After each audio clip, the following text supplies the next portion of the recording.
Afternoon, I should say. It's 4 o'clock here in Idaho. Hope you are having a good day. Coming on for kind of a special Courtroom Insider. It's been a while since we've been here chatting about the Daybell case.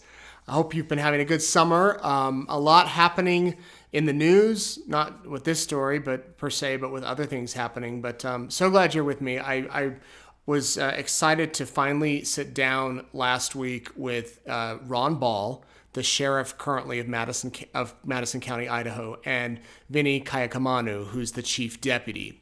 I've known these guys for a while, and I remember from the very early days of the Daybell investigation back in late 2019, early 2020, trying to get information from them, and they couldn't talk about it because it was active. And they said one day, I remember Ron Ball telling me one day, like, just wait, Nate, just wait. I promise I'll talk to you. That day finally came. We sat down here in this studio. They showed up, and they were great to talk to, and some really fascinating information to learn about the behind the scenes of what was happening as this case unfolded. Ron Ball was one of the first investigators to show up at Lori's house after that initial call when Ray Hermosillo went out there. We saw in court that body camera footage when he went out there and saw Lori for the first time, and with Detective Hope, I believe, and asked about the children, where they were, and she said that they were with Melanie Gibb, and then Ron Ball went back, and from there it just took off. Now, at the time, Ron Ball, Sheriff Ball, was working for the Rexburg Police Department, and Kaaiakamanu was working for the Fremont County Sheriff's Office. So they were doing the investigations in their former agencies, their former jurisdictions. And then Ron Ball decided to, well, he didn't really run for sheriff. He put in his name for sheriff when Sheriff Rick Henry left the agency, and Ron Ball was appointed sheriff right about a year ago, I believe, or so. And he needed a chief deputy, and so he asked Vinny to come down and work with him. And it's kind of cool that, you know, during their investigation of this case, they got to know each other a little better, and now they're working together in the Madison County Sheriff's Office. So that kind of explains why they were working for former agencies, and now they are where they're at. Vinny Kaaiakamanu was the agent who was in the Chad Daybell trial, so he was in court every single day. He didn't miss a second of testimony.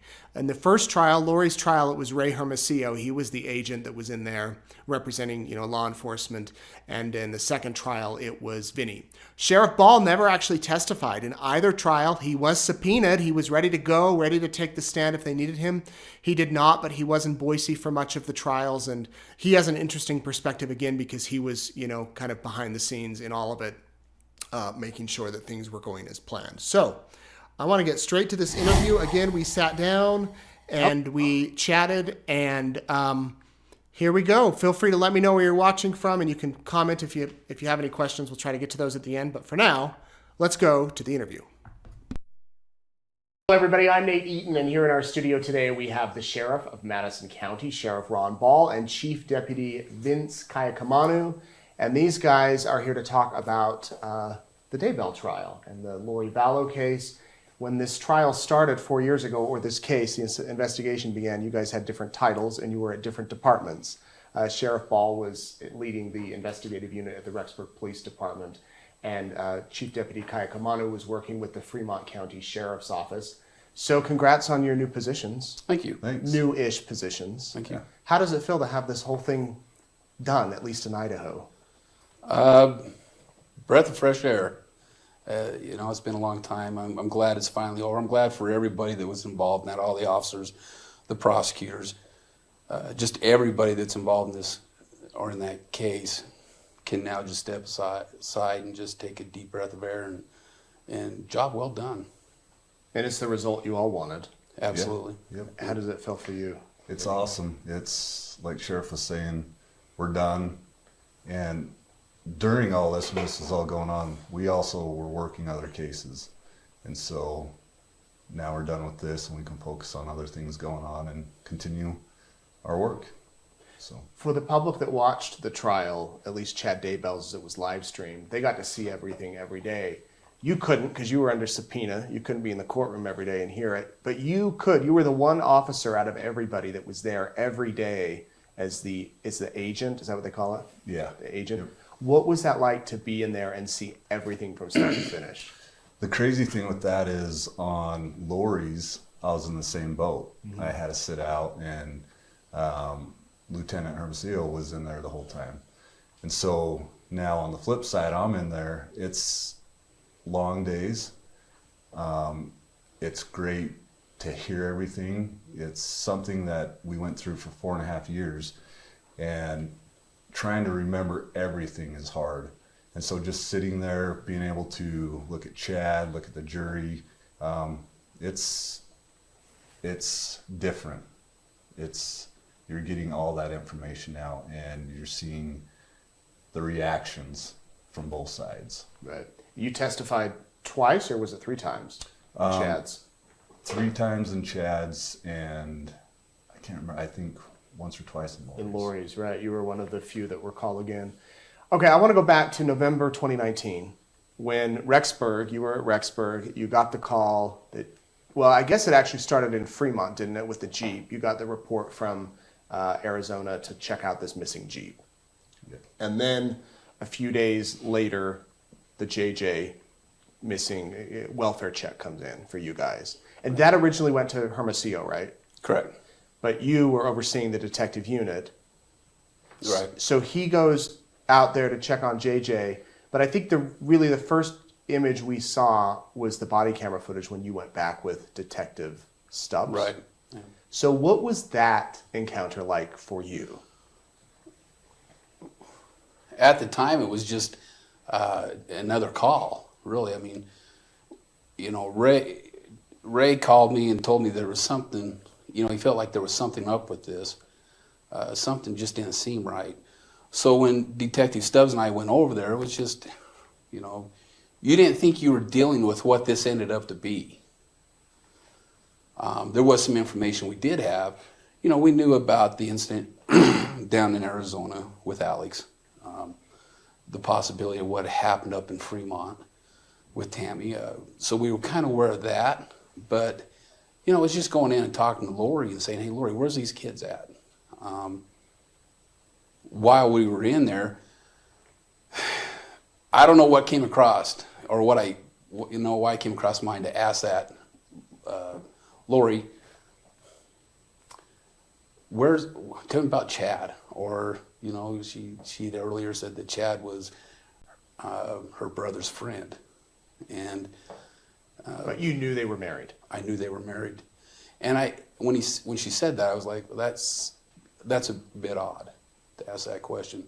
So that's when I asked the questions that I did, and got the responses. But you know, it was still just it didn't make sense. But what I think a lot of people don't know is after all this came about, and we kind of started figuring everything out, and we were in the house, we're talking to Lori. She told us that her brother was in the residence with her, but he was upstairs. And as we're sitting there talking to her, if you look up the stairs, there was a light on the wall. And every once in a while, you'd see a shadow go back and forth across that light.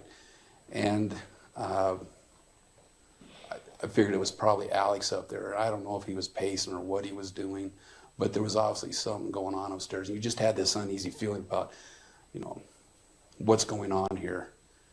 And when we ended up leaving the house, I was walking with, and I asked Detective Stubbs, I said, Dave, did you see upstairs that shadow going, crossing that light? And he says, you know what, I did. I'm like, you know, we just kind of talked to us, but I had an uneasy feeling. And now, knowing what we know now, There were you like just kind of 47 guns yeah, in the garage. you kind of wonder what would have happened, because at that time, you know, these homicides have been committed. He's had a visit with those police detectives earlier. You know, what if we called him down? Or what if you went upstairs? You think about that now, and you're like, man, I don't know what he would have done, how desperate he was. But, you know, they obviously they knew it was enough. The gig was basically up at that point that they took off that night. So in that video, you knew a lot more than you were letting on. Like when you say, Daybell, didn't his wife recently die? Yeah. And Lori's Right. like, well, I don't know, or plays coy a little bit. I was just trying to get a reaction from her, see what story she was telling me, or that she would tell us. And when she told us what she did, I was just like, well, that's odd. Mm-hmm. That is odd. But she also told us that the kids were down in Arizona, and at that time, that could have been a possibility. Right. So then you end up going back, and you tell her, have your friend Melanie call us, let us know that JJ's okay. But then you go back the next day or 2 days later, and they're gone. Yeah, it was the next day, the next morning. Next morning. Right. What did you think when you got there and they're gone? She's gone. You know what? I don't know what I really thought. Except for there is something bigger here going on. Why would they take off? At that time, the last thing you're picturing in your mind is that, these kids were murdered. That wasn't what the first thing in my mind was like. Well, why would they take these kids and try to hide them just because they're having a feud with Kay and Larry Wilcox over the whether or not they want to see the kids, or a life insurance policy, that Larry and Kay got? It just didn't make sense. But on the other hand, we didn't. At least I didn't, and I think most officers didn't think that we were looking at children who were later found dead. Right.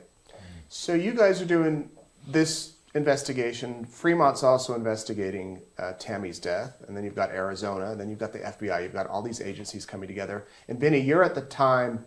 Were you actively involved in it, or were you just kind of support until you were brought in to help?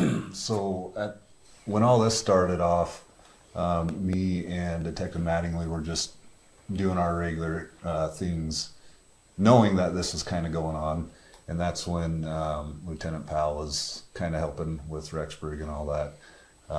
So we're just kind of in the background, helping out where we can, but not really investigating it with everybody. And so with the Jeep, Lieutenant Powell was helping Rexburg with that. And then when all this kind of kicked off, for us, was when we got that call from Arizona about Tammy, and something could have been suspicious with her death, with Lori and Chad and everything going on. And so that's when I took a call from one of the deputies saying, hey, we got this call from Arizona about all this. And so it was just odd, because I'm like, well, let's get the blood going, if we drew any blood with the coroner or at the funeral home. And for us, that's where things kind of got, I guess, a little weird. We got 2 missing kids. Chad and Lori just got married. Chad's wife dead. And so that's kind of where we started with me and Detective Mattingly, just kind of support, if you want to put it that way, until we really got involved with it. And then Alex Cox dies. Right. Do you all remember learning that news? We were actually at a training in Las Vegas, and there was an Arizona guy a lieutenant from, I believe it was Chandler, and he knew we were from Idaho area working the case. Yeah. Right. And that day we're in there, and he comes up to us. He's like, hey, have you guys heard? I'm like, well, what are you talking about? And that's when he told us that Alex just died. What do you think? Crazy. Well, how did he die? Well, we're not sure. And then he explained to us kind of the situation of the officer and what they saw when they responded over there. And the first thing that goes into your mind is, this is all part of the same thing. How does he just die the day after the 10 is exhumed out of the ground? Yeah. What are the chances? And so, yeah, you're like, well, how does this play into this? What has happened here? And later on in the investigation, we had a chance to talk with a pathologist from down there in Utah and Arizona, and that was a question that was posed to them by me. Like, explain it to me. And the explanation is exactly what it is now from them to me then, was, a pulmonary embolism. I'm like, But the day after, Tammy is exhumed. So what do you think? Do you think something more happened with Alex? It's hard to wrap your head around that. He dies the next day after Tammy's exhumed out of the ground. How can you not but ask that question of, is that possible? And really, this is the same question I asked the pathologist when we were meeting with him at one point in time during this investigation. Is that possible? How does that happen? And their answer is basically, look, we did the autopsy. This is what we found. This is what we're ruling this as. But you walk away just going, A little bizarre. it is bizarre. What do you think, Vinny?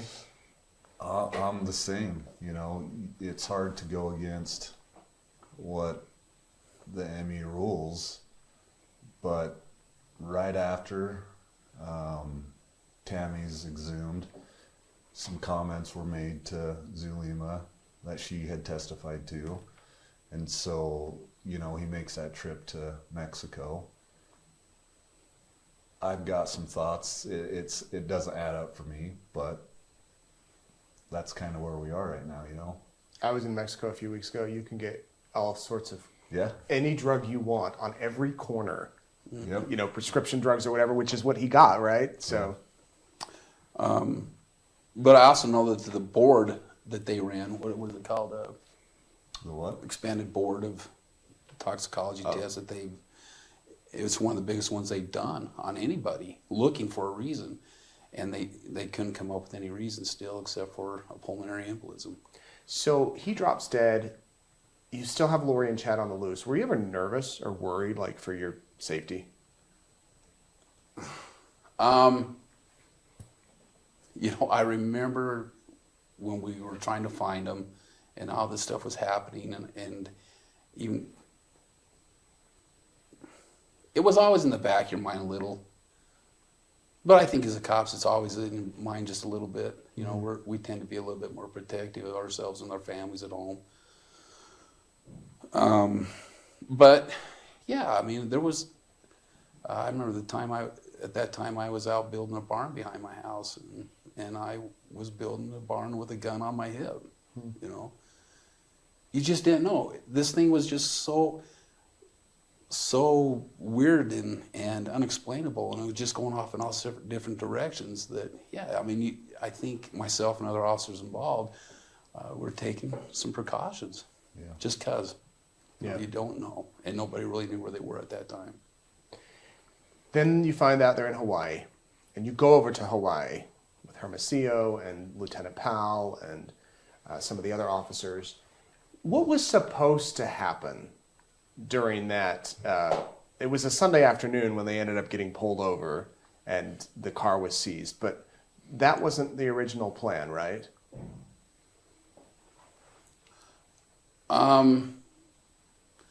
It wasn't the original plan, but I think it worked out pretty good anyway. Worked out good for me, just to be honest with you. But I think that getting them to where they pulled over at that location and having officers there, the Kauai Police Department, they were phenomenal in their help with us. I mean, they were great. Can't give them enough compliments. They were awesome. And when we executed that stop and pulled them over in that parking lot, Ray and I and Joe Powell, we just stepped back and let them do their thing. They knew what we were looking for, and we just let them go do their thing. They did a great job. Kauai. Just outstanding. Kauai, sorry. And was that the first time you saw Lori since you had served the warrant? Or you hadn't even served the warrant, since you went and knocked on her door and asked about the kids? Yes. And the first time you'd seen Chad? Yes. Do you remember what you thought, seeing them there in their beach attire? And Well, so Lori at that point in time was sitting in a patrol car by the time, Okay. and Kauai Police Department was seizing her car, and she was sitting in a patrol car, and Chad was sitting in another patrol car, and myself and an FBI agent that went over with us, we walked up to Lori, and we asked Lori. First of all, we told Lori, come on, tell us where the kids are. Let's fix this. Let's bring these kids home. Enough of having us chase everybody around and doing all these things. And Lori at that point looked up at the FBI agent who was there, and his name's Travis Homer, great guy, special agent or an agent out of Pocatello office. She looked up at him, really tightened her lips, like really a defiant look, and just shook her head. Nope. No. And I was like, wow. She was so defiant. That's what really sticks out in my mind. And then we continued to try talking her into, we know you have an attorney. Let's sit down. Let's bring these kids home. No. Okay, well, we'll be in town for a few days. We'd like to sit down with you. We can get your attorney, and we'll figure this out. And that was all she said. And then went to Chad, who was sitting in another vehicle. And I said, Chad, this is who I am. We're here. You got to know we're serious. We've traveled clear over here to Kauai now trying to locate these kids. I know you have an attorney. Let's sit down and try to, figure out a way to bring these kids home. And at that point, Chad was pretty nervous, visibly nervous. He was shaking. He was scared. But he wouldn't talk to us. So that, that pretty much ended our conversation until the second time we went to Hawaii, when the arrest of Lori was made. And did she talk to you then? No. After she was arrested on the warrant, she was taken to the Kauai Police Department's jail. And after she was booked in, I met with her again, and I said, Lori, remember who I am? And she said, yeah. And I'm like, hey, look, help me here. Help me bring these kids home. We can end this all today if you'll just help me bring these kids home. Because at the time, there's still part of me that believes these kids could be still alive. Right. Did you think that? Nate, I struggle sometimes with that. I don't know if it's that I didn't want to believe that somebody would kill children over no reason, or if I just didn't know. Right. I wanted to believe that these kids were alive. And I might have been, at that point in time, one of the few that was still holding out hope, with conversations we had with officers and stuff. But I wanted to believe that they were still alive. And so when I'm questioning, I'm like, let me help you bring these kids home. And she was still extremely defiant. Wanted nothing to do with it. Wanted nothing to do with us. So after she'd been arrested, and when she was getting put into a Kauai Police Department's car, I went over and talked to Chad, who was standing by his vehicle. And this is in the parking lot, on the roadway right in front of their residence over there in Kauai. And I went to Chad, and he knew who I was. And I again said, Chad, I hope you know we're serious here. Look, she's going to jail. This can all end today. Come in and talk to me. Let's bring these kids home. And again, at this time, Chad, his demeanor had changed. It was a visible change for us, for both Detective Hermosillo and I that were talking to him. It was a visible change that it went from scared to now almost like a defiant attitude, like Lori had been giving us the whole time. And I went, wow, that's a turnaround within a couple of weeks. He wanted nothing to do with us. And the only thing he said to me is, no, can I have my keys? That was it. Okay, here's your keys. So that's about really the only, after that, besides serving Lori with some papers in jail, that's about really the only interaction I had with either her or Chad. Right. Till the day you arrested them. All right. Did you think they were alive, Vinny? That early? We always had that hope. I had that hope. That's the best outcome, and that's what we wanted. I think everyone's, at least my mind changed when she got back to Madison County, and all she needed to do was provide the kids to us. And the day of her court, there were no kids. Yeah. I think that's where a lot of detectives and everyone just, now this search has changed a little bit. Right. You know, it was always the same, but we're focused on this now. Wouldn't it have been something if she showed up with the kids, She showed up with Would've the been kids. awesome. She'd been released 10 minutes later. right? You The know. story would have been over. Yeah. But when the kids didn't come through the back door or into the door of the courtroom there, and they went through that whole hearing, and now she's getting led off back towards jail, and Chad's there, and he's being walked out by his attorney, and you're like, there's something else. At that point in time, I feared the worst. I think that's when the realization that we are probably looking for children who are not alive anymore really set in. After I tried to speak with them in Hawaii, they went into a hotel, into a resort. We left, me and our news team, and what did you all do? Do you remember? Like, did you stake out the place? That's what I'm asked probably a lot about. What happened then, like in case they came out and tried to flee or... We were doing surveillance on our house while we were over there prior to the search. On the warrant. townhome. On the townhome, sorry. Yeah. Yeah, we'd been doing surveillance. After it was served, or excuse me, you're talking about after she went into the resort, right? Right. Her and Chad, I'm questioning them. They went into a back door of the hotel. Right. We then left. I think they spent the night there. You know what? We did for a while. We didn't spend all night on surveillance. There was evidence that had to be checked into Kauai that we were dealing with some of that stuff on, and but we tried to maintain some surveillance over there because we wanted to see if they would take us to where the children were or give us some clue show some sign of life. Right. And the time that when we were doing that, they gave no indication. There was no sign of the children. I think Chad and Lori were pretty much to their own over there in Kauai. But also by that time, there was a lot of people in Kauai that knew who they were. Right.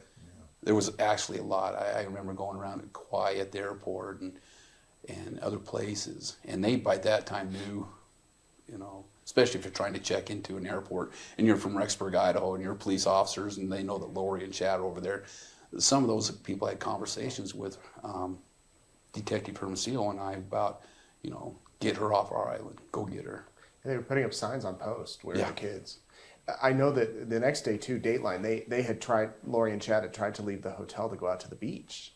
And Dateline, they had a producer there that approached them. So in my mind, they clearly seemed to not be bothered by the fact that they had just been pulled over. You seized their car, they've been served these court papers, and they're gonna go spend the day at the beach. Yeah.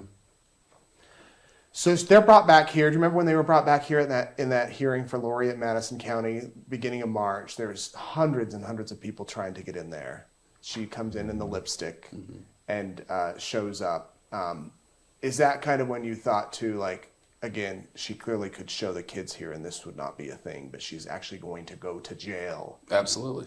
I mean, at that point, when she left that courtroom, I remember talking to some of the other detectives. Man, those kids didn't show up. And all she had to do that day was provide the children, and she would have been gone. Rob Wood was willing to drop charges. She's out the door. Right. Children didn't show up, and that's when you start realizing, and I mean, when you start talking, okay, kids didn't show up, now what do we do? Yeah. She's locked up. Chad isn't. He's calling her daily. I think it came out in court sometimes 10, 12 times a day. Yeah. And you all are listening to the calls. What Yep. was that like? Painful. It's a lot. You'd listen to those phone calls, and it wasn't just with Chad. It was all of Lori's phone calls she made to any people, but majority were all to Chad. I'm trying to think if there were any that weren't. Maybe the mom. Yeah, there was a few that weren't, but majority to Chad. And you got to understand, we've got guys listening to those every day, and that's part of their job, right? Like, there was a lot of manpower and hours just on focusing on phone calls. And they played one in court, and they're talking in code about the pool and Alex texting Chad and all of that. So are you trying to figure out what they mean while trying to look for clues or hints that might actually help? Oh yeah. Yeah. I mean, if you listen to those phone calls and they throw you, a little bit of a hint, you can kind of tell they're talking in code. Now you have to try to figure out what that actually means, what they're trying to say. And actually, I thought we did a pretty good job at it. Yeah. But it was painful. It was hours. There were days they'd have 2 or 3 conversations, an hour long each conversation. I mean, it was hours of listening, and just it was painful. It was tough to listen to at times. It was frustrating for people. Was it mainly religious talk or like lovey-dovey type stuff? What? It was a lot of I would say both. Yeah. A lot of lovey-dovey. There was some religion aspects in it, Yeah.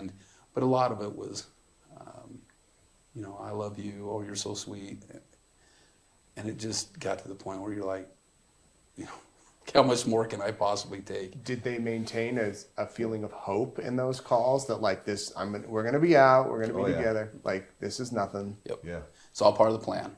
It was all part of the plan. It's Heavenly Father's plan. We just got to, stay strong and compare themselves to certain biblical people and people in the Book of Mormon, comparing themselves to them. This is what these people had to go through. These are trials. We're having the same trials. And you're on the other side listening to this, just shaking your head going, what is this? What are they doing? What's this about? And that went on for months, hours of listening. She's booked in March. End of May is when, but correct me if I don't have the timeline exactly right, you all got some of the data back from Alex's phones and Lori's iCloud. You basically learned about this pet cemetery. Mm-hmm. You also have the GPS coordinates of where Alex's phone had been. Correct. So walk us through how you were able to put together the exact points on that property of where those kids were found to where when you went on that day in June, within hours they're found. Well, it was pretty much the information that you were just talking about.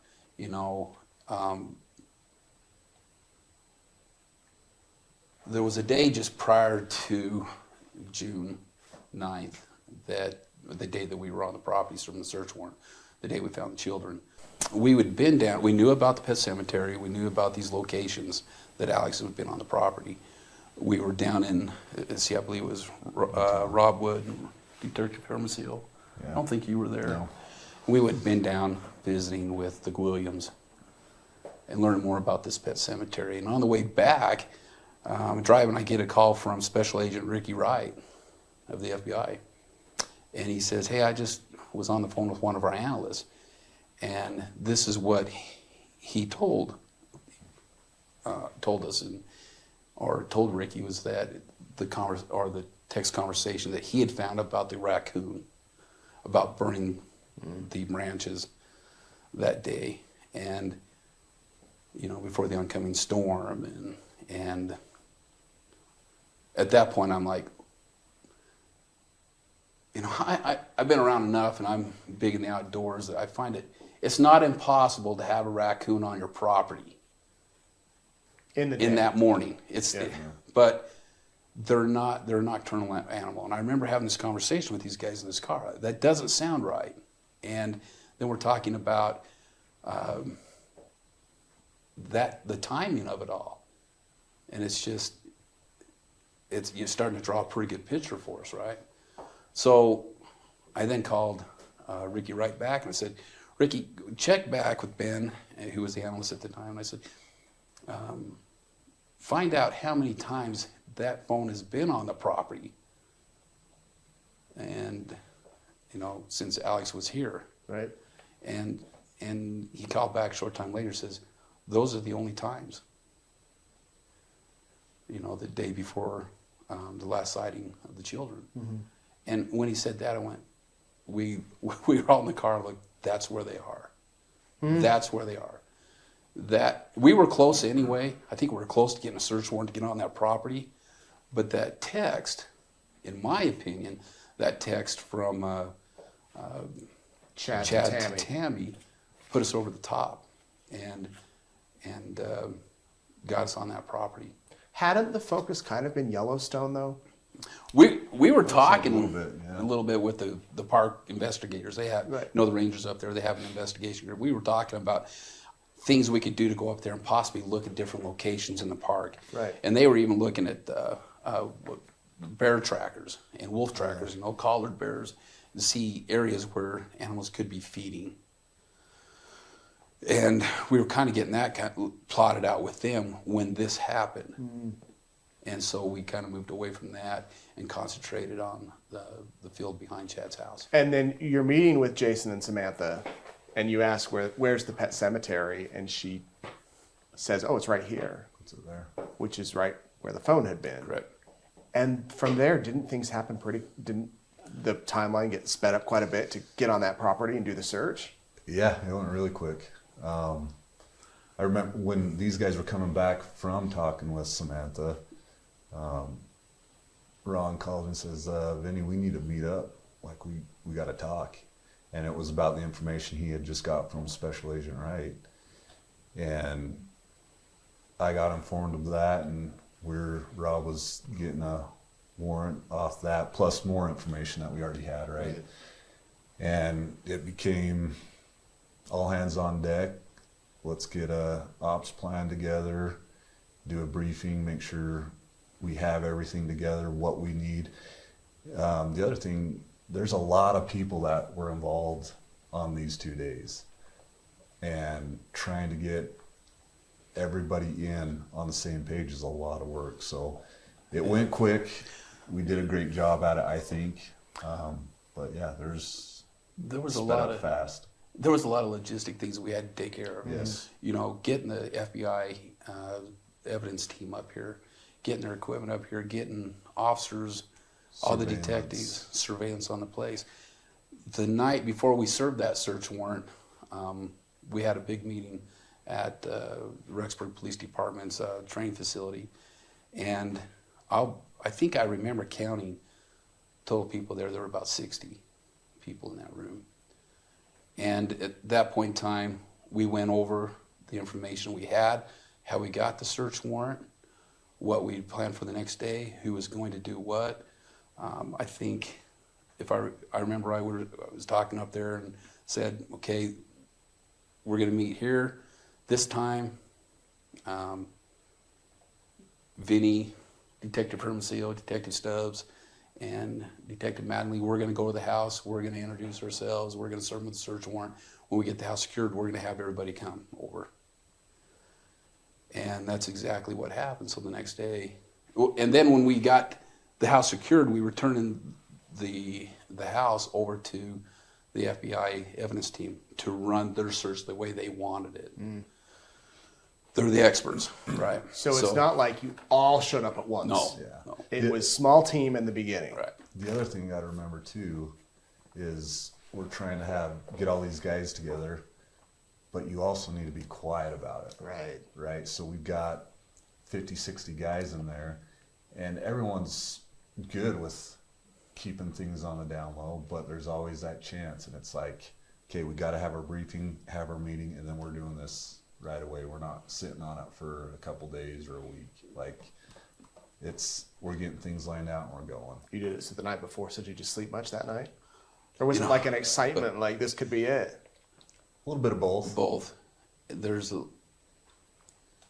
little bit of the anticipation of the unknown, right? Are we right, or are we wrong? Was also there. But yeah, I was nervous. I was like, there had been so many hours Nate put into this thing prior to that search warrant. You got to remember, when this case kicked off, and help me remember this, Vinny, but it was almost a daily meeting with detectives. Yeah. And that's detectives from the RPD that were involved. At the time, I think we still had to have a detectives doing general cases and stuff for the police department. But most of my detectives were daily in a meeting with Fremont County FBI. prosecutors, FBI, special agents Ricky Wright and Travis Homer. They became part of the Rexburg Police Department. We gave them a key to get in. They were there every day. I haven't got, I can't say enough about them. They were instrumental in this. They were great to work with. And they were at our office almost every day for hours. And I'm glad they showed up because this case got complex and we were able to use some of their expertise in cases they had done before that helped us now. Because none of us in the police department had been involved in something like this to this magnitude. And so I was, and I'm sure Vinny's the same way, we were happy to have them, and they did a great job. So June 9th, 2020, you go over with Ray and some of the other guys at Vinny, and it's like 7 a.m. Wake Chad up, and what was Walked it? upstairs to where Chad was sleeping. There's 2 stories in the home. I'll tell you, I walked upstairs Okay. to where Chad was sleeping. Yeah. And I said, Chad, and he knew who I was. Hey, this is Ron. I need you to get up.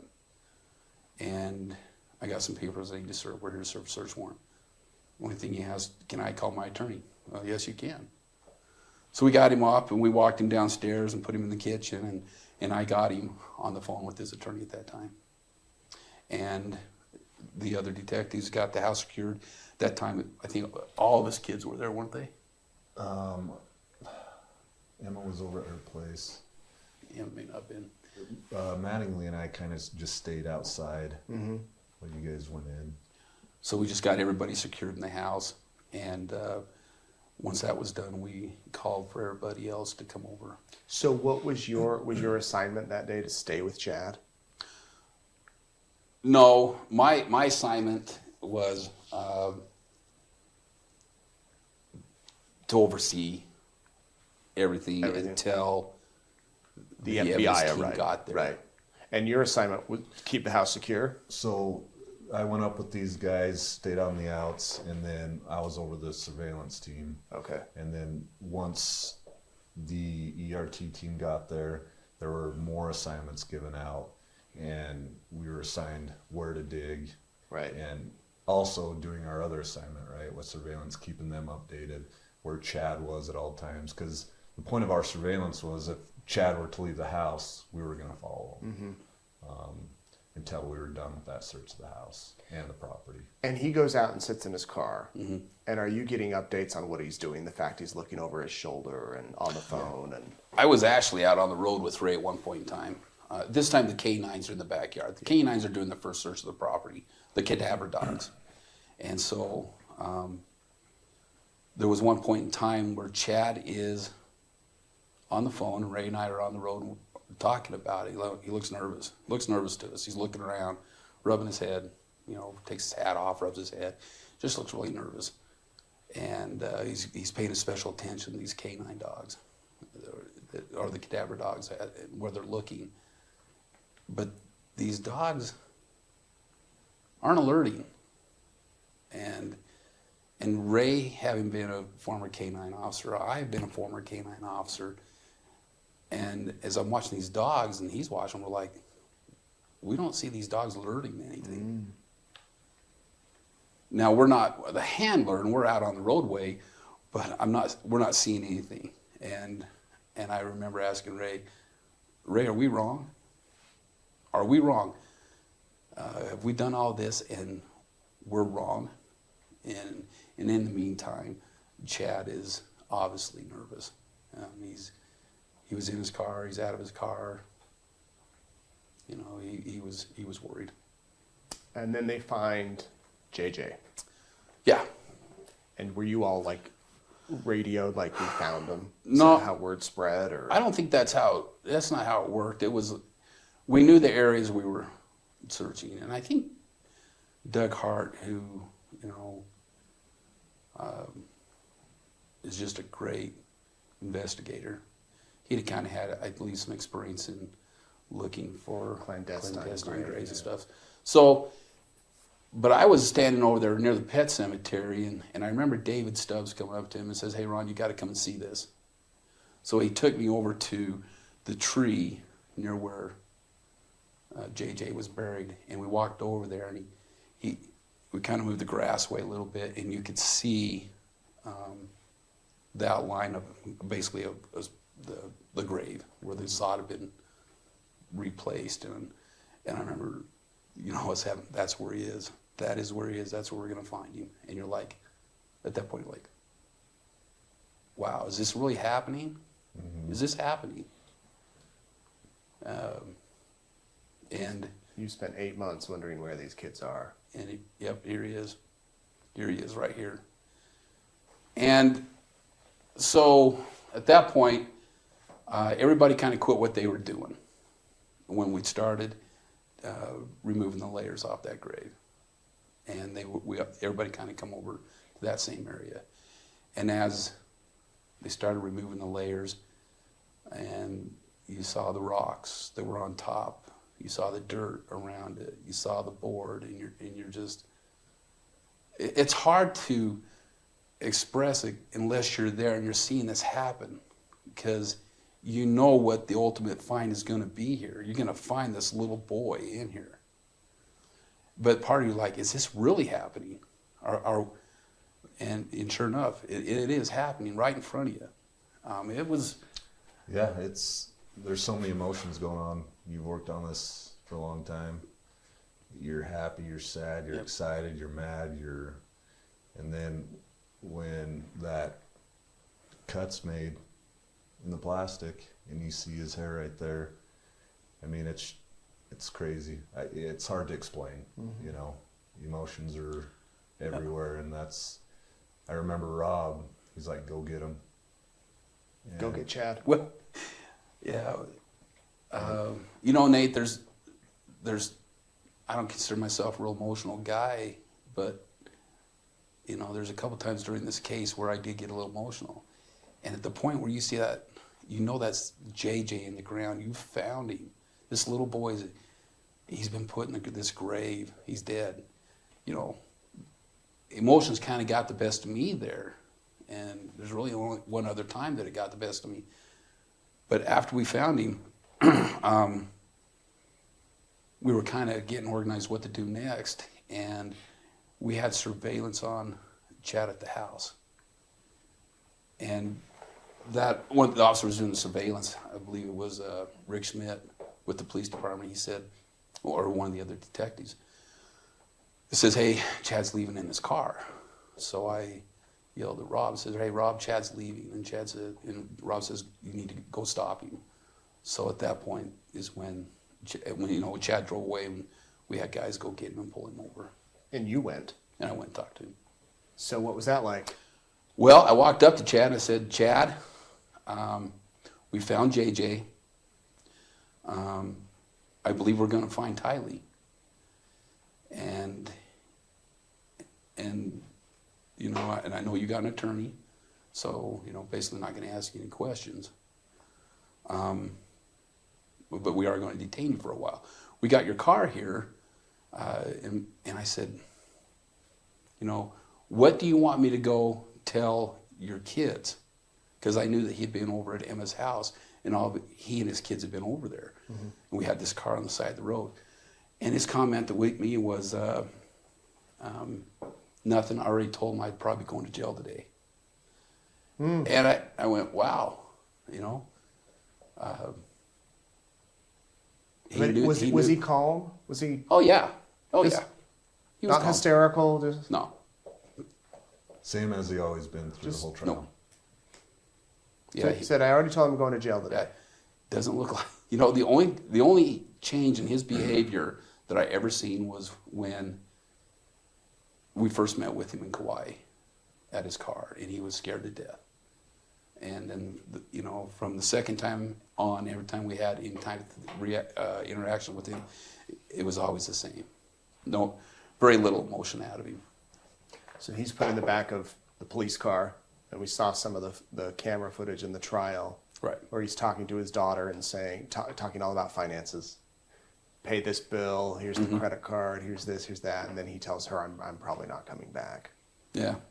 You obviously didn't hear that conversation at the time, but when you reviewed that later, Well, it's the same thing that he said at the traffic stop, basically. He knows he's going to jail. I don't know if he's prepared himself mentally or what's gone on with him, but he knows he's going to jail. And he's now letting his kids know, I'm probably not coming back, you know. Not like he never one time said, I want to go and explain this.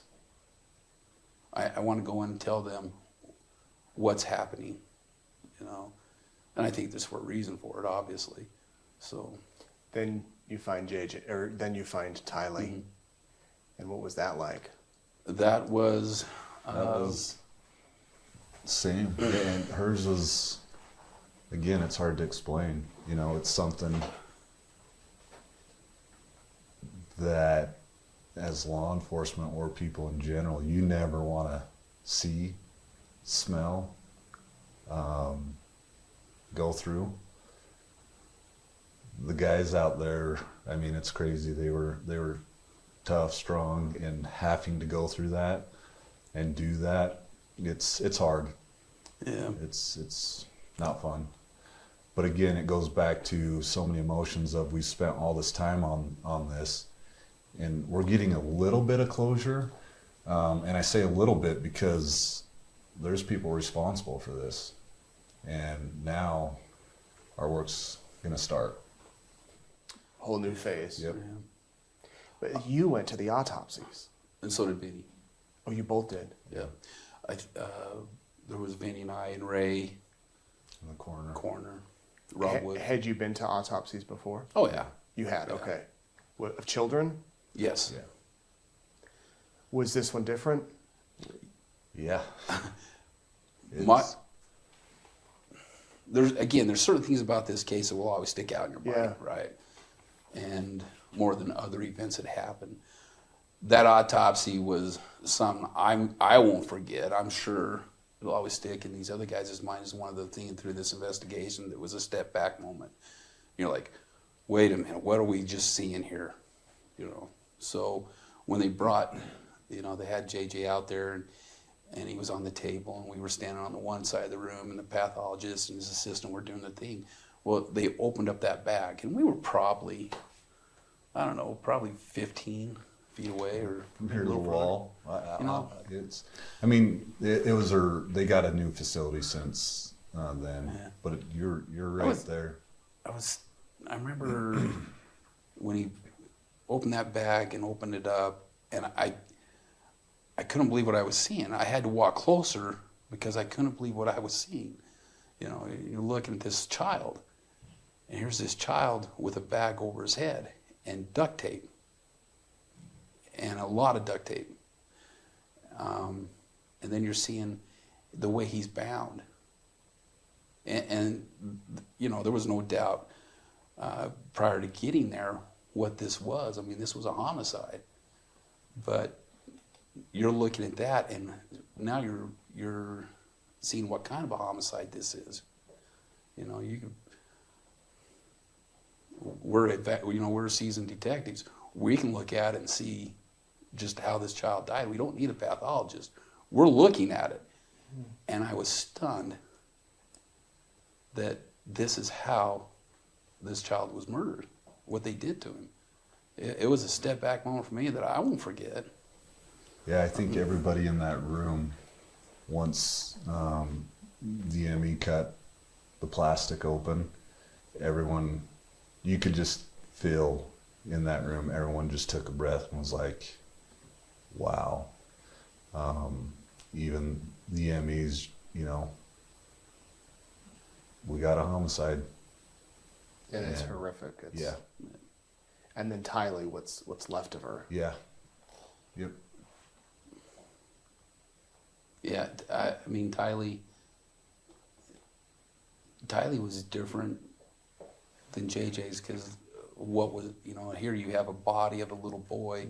Tylee, there wasn't much left. Right. You know, out at the scene when her remains are being exhumed, I remember standing on the side of the hole where officers were in there, and they had screens they were sifting through and pulling out small pieces of bone, and it's, you're just like, how did this even happen? Who would do this to a teenage girl? And now you're seeing what's left of her on a table, and for months you've been looking for this. What we had is pictures of Tylee. We had pictures of Tylee in our office. Those pictures of Tylee and JJ together. That I wanted that up there so that people were reminded this is who we're looking for. And I remember looking at that, and then remembering that photograph that was in our war room, is what we called it. I'm like, this is what's left of that teenage girl. It was sad. It was sad. You said that you got choked up the one time. What was the other time? The other time would have been at the autopsy with JJ. I just, it was, to know what that little boy probably went through. It was, it was emotional. It was hard. Was there one piece of evidence or one moment where you said, okay, this is it, we got them? Was it the day those kids were found? No, I would go back to the text about the raccoon, about burning the branches on the property. When we got that, because we were trying to figure out a way to get on that property. We were close. We thought we knew where they were, but to get that text put us over the edge. And I was like, now we got them. Let's go do this. And that's when we put our team together and went and got it done. But there's several throughout this investigation. Right. Several things that you're like, well, that'll help. That's a hard thing. Is we got thrown loops left and right in this whole investigation. You can never count on one thing. It seemed like it. As soon as we went this way, because we got a tip or a lead, or we thought, it comes way over here, and now you're looking over here, and then this was by far is going to be, and I hope it's going to be, the most craziest case we ever work in our careers. Yeah. Meanwhile, you're waiting for Tammy's autopsy to get back. What was that day like when you found out it's asphyxiation? A little bit of jaw dropping. I remember those got mailed to us, and Lieutenant Powell came and handed them to me. That's when I'll start in the case pretty hard, and read those, and we had a meeting, I think that day or the next day. It was that day, yeah. And just reading through that, because we had a lot of tips coming in on poison, and just flooded with all kinds of things. And so when that came in, it was cool. It was a relief that we finally got something on her after all this time. She got exhumed. She's at the MEs in Utah, and it's taking so long. So to get that paper and go through it and see that, when I read homicide, I was like, wow. Tammy, we were trying to figure that out. Was it a natural cause? Really weird, kind of like Coincidence. Yeah, right. And then, so to finally get something nailed down, it felt good. A little relief, like you were saying, we're getting there now. And then asphyxiation, you're just like, what? And I'm reading through it to see if there's any sign of poison or something else in her system, or an overdose or something, and nothing that I could see. And then we had a meeting, and I called Ray and Ron. I'm like, hey, I got the autopsy paperwork back on Tammy. Well, I don't even think Ray was there. I think David Stubbs were in Cancun on a vacation with their wives, and I remember Vinny coming through the back door, and he says, I'm like, well, what is it? Homicide. I'm like, and everybody's like, yes, what kind of homicide? And he tells them, like, that's just one of the moments you're just like, Yes, you get re-energized. Right? Yeah. I would say. Huge sure. point. Do you think Chad and Alex were both involved in Tammy's death? Me, yes, I do. You do. You Yes. think both of them? What do you think, Ron? I believe Alex was. I got to tell you, Nate, to be honest with you, I don't know if I can put Chad there. I don't know if Chad... As far as physically doing it. Right. Never a question that Chad was involved in this. Right. Never, ever questioned that. But there's some evidence there I think kind of leads you to maybe two people had to do what they did. But then I kind of struggle a little bit with Chad's character, whether or not he would do the actual physical part of her homicide. And that's where I kind of stray off, that maybe he wasn't there and Alex was the only one. So... What was the biggest challenge with the case? I would say just a daily grind for months. Again, For years. yes. Really, it was. Because when this case started, and once it took off, it was every single day for almost 6 months of meetings with detectives, prosecutors, FBI agents. Their analysis would come over. They were great. And everybody worked as a team on a daily basis. I've been around law enforcement over 30 years, and I've done a lot of cases around where multi-jurisdictions get involved, and sometimes it doesn't work so good. Sometimes there's some contention, some fighting, and with LEO, law enforcement officers, I never felt that. Did we always agree on everything? No. And that's good. That's good. It keeps you always thinking. Mm-hmm. But, it was a daily grind for almost 6 months until we found the bodies. And then even after that, we were still meeting, maybe not as much, but we were still meeting as an investigation group on this until we went to trial. And then even up to trial, we were meeting a lot. So, from when the kids were reported missing, clear up till went to trial with Lori, it was a lot of meeting, a lot of preparedness, a lot of trying to get extra finishing touches on evidence and that kind of thing. After Lori's case was gone or over, I remember coming back to the PD and meeting with my guys and saying, okay, we are not doing a thing on Daybell Vallow unless it's a have-to-do thing for 6 months, at least. Just We're done. Yeah. Done. Because, you got to give them a break. You Right. have to give them a break. And so that's kind of what we did. Unless it was a necessary thing that needed to be done, we just kind of went on and did our own thing. We started receiving these other investigations that police departments usually end up doing. And that was kind of reprieve from having to deal with the Daybell Vallow thing all the time. But in preparing for Chad's, things got wrapped up again, and a lot of meetings and a lot of discussion started again. Vinny, what would you say is the most challenging? I go with that. The other thing, is you're trying to balance work, home life, kids, all that, Our family supports, at least mine's awesome.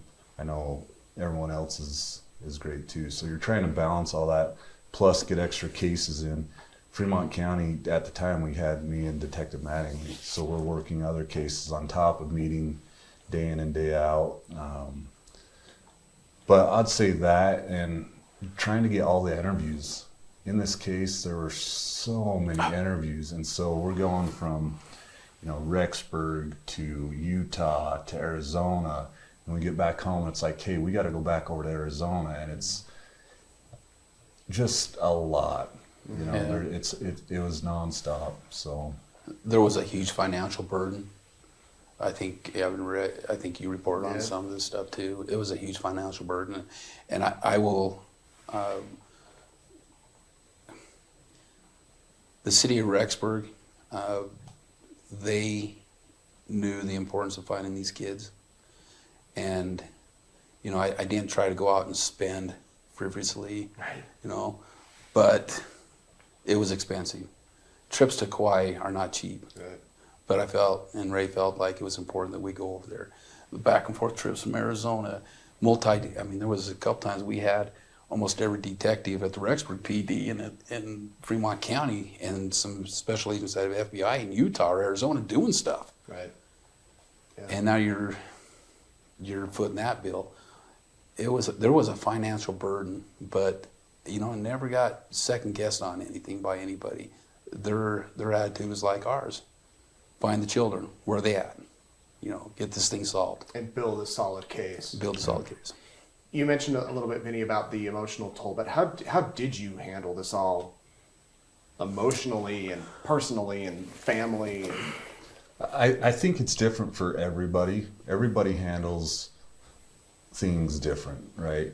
Bad crashes or this case. Some of us just hold it in. I don't want to go home and tell my wife what I do and what I saw that day, or, you know, I don't want to burden her with that. But she was always there, right? She knew when came home you had a long day and dinner's ready, or, you know, she's taking care of the kids. So it was great that way. But it's just all of us handle it different. I'm one that's a little closed off and just kind of deals with it. Sometimes that's not always the best, but that's just how I've always been. Some guys just handle it different. You know, I'm not sure how Sheriff or anyone else, but the other thing is I could go talk to the sheriff. Right. I could go talk to Ray. I could go talk to Dave Stubbs or Chuck, and, you know, and that was my venting, because they know what I'm going through. I know what they're going through. And instead of bringing my family, I don't want to, you know, tell them about everything and have them be thinking about that. Right.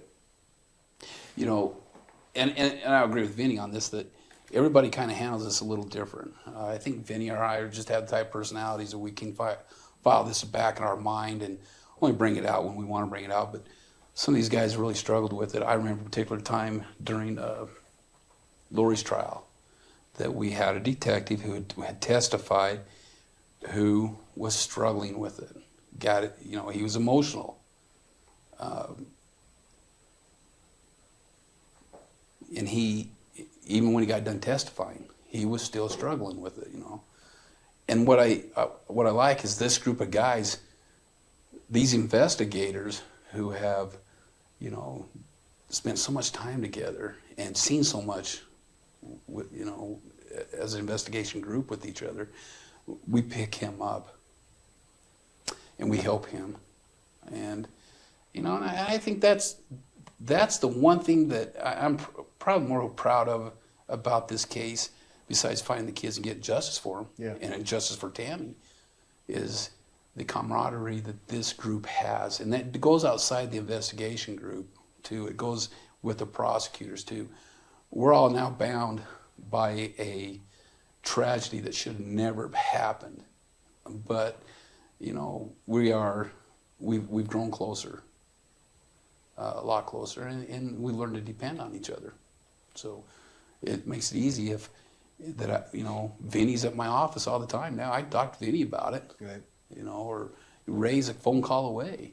Rob's across the parking lot. Yeah. You know, we can, and we do talk about it still. Someday we won't, but I could spend another hour talking to you about it, but I won't. I'll let you all go. Is there anything that you want to add? Anything I didn't want to ask? Biggest takeaway from the whole thing? I would just like to, I hope that the family can get peace, and I think they have. I felt bad through this investigation. You know you're close, you know you're on the right path.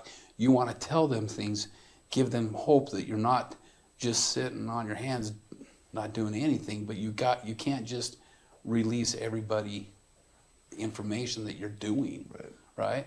So I hope the family can get some peace out of this investigation, the verdict. After they're done in Arizona with Lori, I hope they have a chance to heal and move on. Would you want to talk to Lori or Chad? Oh, I'd I'd love love to to. talk to him. Oh yeah, without a doubt. Yeah. It'd be nice to just, and if they were going to be honest, right? Yeah. It'd be nice to see what they're thinking, why, how, all that. I think all of us would like to talk with Lori and Chad at some point. I don't know if that'll ever happen. You might have a better chance than we do, but it'd be nice. I think you said so yourself. I mean, it would be nice to ask Chad. Chad, were you there? I got my ideas, but and hopefully he'd give a straight answer. Yeah, that's the key thing, to be honest. And if you could believe him. Yeah. Anything you want to add, Denny? The victims in this case, there was a lot, and you always want them to get peace. It's hard to see them all get peace because they lost somebody. Sam lost her best friend. The kids lost Tammy. Tyler and JJ gone. So the peace I hope they all get. On the other side of that, this case has built up so many good relationships with them, right? With the Williams, with the family, with Colby, everybody. We would have never met them, I probably wouldn't have worked as close as I do with Rexburg PD guys and FBI guys. I wouldn't know some of the FBI guys. So on that side, this case has brought really good friendships. Other agencies, Bonneville, Jefferson, had reached out to all of us. Hey, if you guys need help with your general cases, let us know and we'll come help you out. So up and down the valley, throughout everywhere, it's just, it's brought a good friendship with law enforcement, victims, families, and all that. So Really a model of how this thing should work. yeah, At the end of the day, there truly is kind of a model example of how an investigation like this and the cooperation between everybody. And again, it's not like we didn't have our differences at times, but what was the goal? What's the big target here? What are you trying to achieve? And everybody was able to kind of put these little things aside, and that's why, we have the outcome that we have. And I think that's one of the things I walk away most proud of, is that how we all came together and did it. Yeah. Well, thank you both. Thank you. Thanks to the entire. All right, sorry about that. We lost video there. It was the tail end of the interview, so I apologize. Hopefully you can see me now. Let me know if you can. For some reason that froze up, but there's about a minute or two there at the end where it went to black. I'm going to post the entire video here in the next few minutes on our YouTube channel, East Idaho News. I know some of you were saying that there was a sync issue too, like it was a second or two off for some of you. It might have been the internet connection or whatever. Well, I'll post a clean copy. You can go back and watch that and apologize about the black fading to black. I don't know what happened. Okay, looks like you can see me and hear me. Were they great? Big thanks to the sheriff and to Chief Deputy Kaaiakamanu for speaking with me about the case. I don't know if they really wanted to, if it was at the top of their to-do list, but I asked a few times and said, come on in, let's do it. There's a few other investigators out there I'd love to talk to. I'd love to have you come in here and speak and hear your perspective. And I think that there's so much that all of them have to add. So a couple things to talk about in connection to the case. There was a hearing last week. It was fairly short. Chad's appellate lawyers are asking for a delay, a continuance in the deadline, or a postponement, I guess you could say, because they simply have not had enough time to go through all the stuff. And so they asked Judge Boyce if they could possibly have a delay. The prosecution, it sounds like they're going to agree to it. But the next hearing for Chad's case is the 28th. Can you believe it? We're still having Chad Daybell hearings. But the 28th, I believe his appellate attorneys will file an official motion asking for a delay in the state law requires, I believe it's 42 days that they have to file their appeal or their post-conviction relief, and they just need more time to file it. And then once that's filed, it will work its way up to the Supreme Court in Idaho, and they will decide whether to overturn the conviction of Chad Daybell or the death sentence. And then if not, then the appeals start all over if they deny it. So 28th, I'm going to submit a camera request. Hopefully we'll have it. I don't know if Chad Daybell will be there. If he is, it might be on video, on Zoom. But that could be something that you might want to watch for. Lori's case, she has another hearing. I don't remember the exact date. It is set, the trial is set to begin in Arizona at the end of February. And I plan to be there every day doing more Courtroom Insider.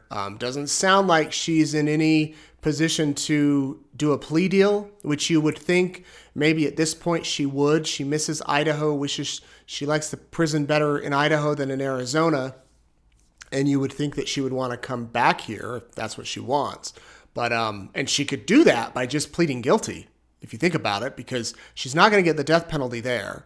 She might get sentenced to life in prison there, but the Idaho sentence has precedent. She's an Idaho inmate. So regardless of what she gets there, they'll bring her back here to serve her life sentence. So anyway, I guess you don't really know which way it will go, right? There is still a chance she could do a plea agreement, but at this point, it doesn't look like she is going to do a plea agreement.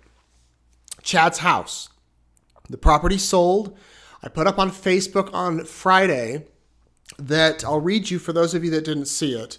The property, I guess I should say sold, but it hasn't been finalized. And we got a news release from Crossroad Park. I don't know who this person is. It said a new nonprofit is being created to turn tragedy into hope in Rexburg. A local benefactor who prefers to remain anonymous has entered into a contract to buy the notorious property formerly owned by Chad Daybell. The property was the burial site of murdered children Tylee Ryan and J.J. Vallow. Chad Daybell and Lori Vallow, Chad's second wife and mother of the children, were convicted for the murders of Tylee, J.J., and Chad's first wife, Tammy Daybell. The home, which was deeded to Chad Daybell's former attorney John Pryor to pay Chad's legal fees, was listed for sale shortly after Daybell's conviction. The transaction is expected to close in early September. The purchaser, a local resident of the area, intends to create a community space from the property that will honor the victims and facilitate healing. They are in the early stages of envisioning the plan and will consult closely with the victims' families. Further information and a new website will be released soon. I've heard a lot of chatter about this. I don't know any more details. I can tell you East Idaho News has nothing to do with this. I have nothing to do with this. Our Secret Santa program has nothing to do with this. Frank Vandersloot, I've checked with him at Melaleuca. He has nothing to do with this.